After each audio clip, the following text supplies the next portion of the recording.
Сәлем достар, баршаңызға. Бүгін сіздермен қаттама нанын дайындайтын боламыз. Ол үшін бізге жылы сүт керек. Сүтке ерітілген майды араластырып,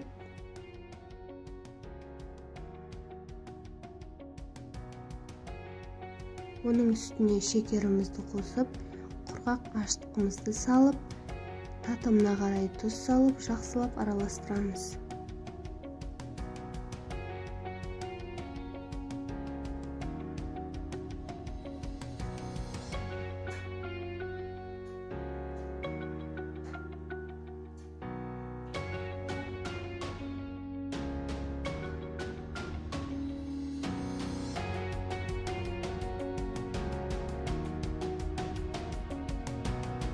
Барлығын араластырып болған соң, үстіне бір жұмыртқаны жарып саламыз.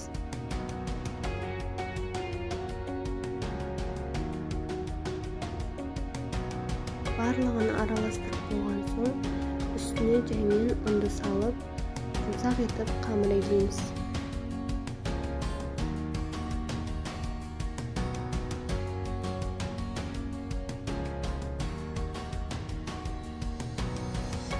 Қамыр илеп болған соң, оны жылы жерге жарты сағатқа қойып қоямыз. Қамырымыз ашыды. Енді оны екі бөлікке бөліп, домалақ қылып жаямыз.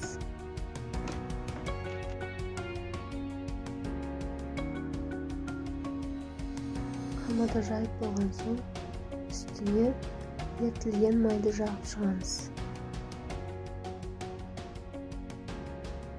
Майды толықтай жағып шыққан соң, қамырды шиыршықтап ораймыз. Ал енді осы дайын қамырымызды бөліктер жасаймыз. Менде 7 бөлік шықты.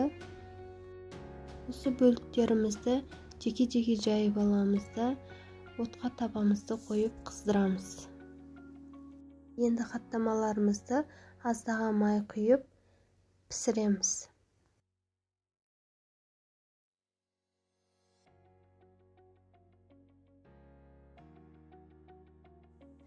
Осылай қаттамалардың барлығын пісіріп аламыз.